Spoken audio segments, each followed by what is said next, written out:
Assalamualaikum warahmatullahi wabarakatuh. Kami dari kelas audit paralel C dan kami dari kelompok 1. Next. Berikut ini adalah nama anggota dari kelompok 1. Yang pertama ada rekan saya. Ya, nama saya Odi Brilian Pratama, NPM 1908 1010 123. Ya, kemudian saya adalah Muhammad Zakir Alfriando, NPM 19081011138. Kemudian saya Muhammad Saiful Arif, NPM 19 1011010141.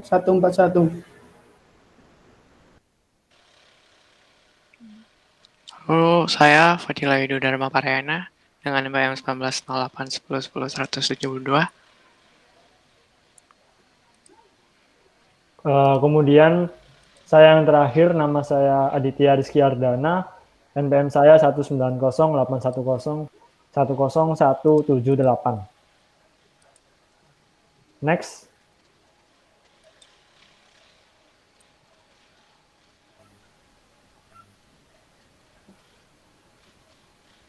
Nah, berikut bisa dijelaskan oleh teman saya. Ya, baik. Pertama ada pengertian dari audit IT. Ada menurut Weber tahun 1999, audit IT merupakan proses pengumpulan dan pengevaluasian bukti untuk menentukan apakah sistem komputer dapat melindungi aset, memelihara integritas data, memungkinkan tujuan organisasi untuk dicapai secara efektif, dan menggunakan sumber daya secara efisien.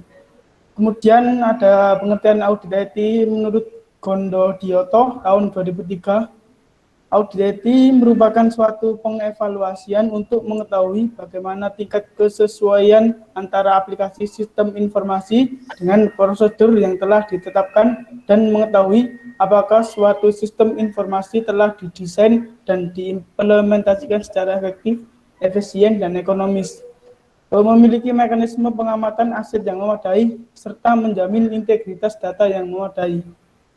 Selanjutnya akan dijelaskan oleh rekan saya. Oke, baik. Yang pertama adalah tata kelola IT. Menurut IT Government Institute tahun 2003 adalah sebagai berikut. IT governance adalah tanggung jawab Dewan Direksi dan Manajemen Eksekutif.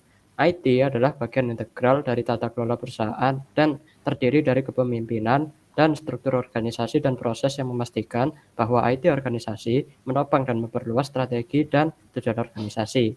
Dari pemahaman di atas, dapat dijelaskan bahwa tata kelola IT merupakan tanggung jawab dari pimpinan puncak dan eksekutif manajemen suatu perusahaan, bahwa tata kelola IT merupakan bagian dari tata kelola perusahaan yang terdiri dari kepemimpinan, struktur organisasi, dan proses organisasi itu sendiri demi memastikan keberlanjutan organisasi IT dan pengembangan strategi dan tujuan organisasi. Kemudian selanjutnya adalah dijelaskan rekan saya. Nah, masih di tata kelola IT, kemudian ada menurut Grambergen, Hayes and Golden Tops. Jadi tata kelola IT itu merupakan tindakan organisasional yang dilakukan oleh Dewan Direksi, manajemen eksekutif, dan juga manajemen IT untuk mengendalikan dan mengimplementasikan strategi IT yang memastikan adanya kepatuhan antara bisnis dan IT tersebut.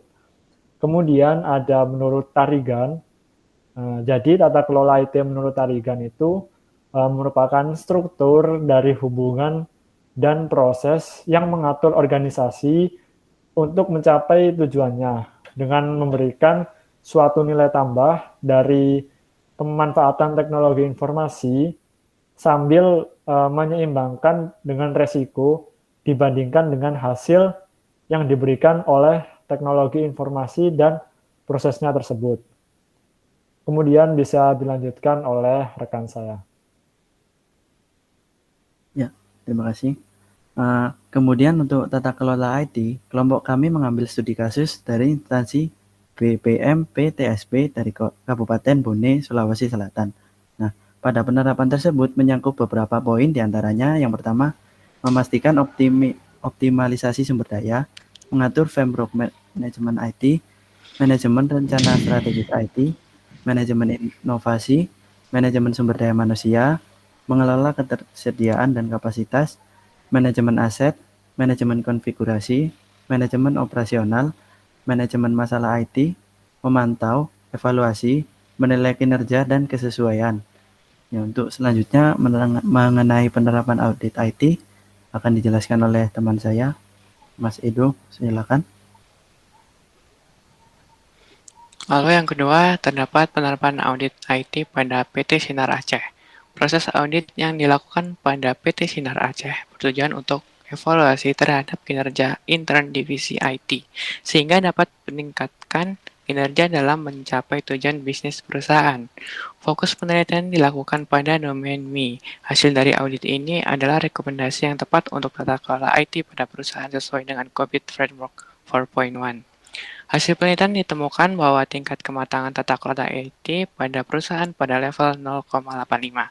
Artinya ada bukti bahwa perusahaan memiliki beberapa masalah yang perlu ditangani. Namun demikian, tidak ada proses standar, sehingga pendekatan seluruh untuk manajemen tidak teratur. Dan tingkat kematangan yang ada pada saat ini berada di bawah yang diharapkan. Beberapa langkah telah direkomendasikan untuk mengatasi gap yang ada. Ya, selanjutnya akan dilanjutkan oleh Mas Adit.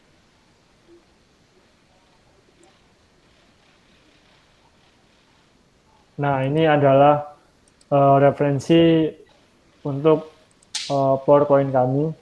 Jadi ada beberapa referensi yang kami ambil. Ada dari jurnal UBM, kemudian ada dari WordPress, kemudian juga ada dari website Kominfo sendiri. Kemudian bisa next. Nah, jadi itu presentasi dari kami. Mungkin jika ada kesalahan kata atau kekurangan dari materi, kemudian dari penjelasan materi yang kami sampaikan, kami mohon maaf sebesar-besarnya. Jadi sekian presentasi dari kami. Terima kasih. Wassalamualaikum warahmatullahi wabarakatuh.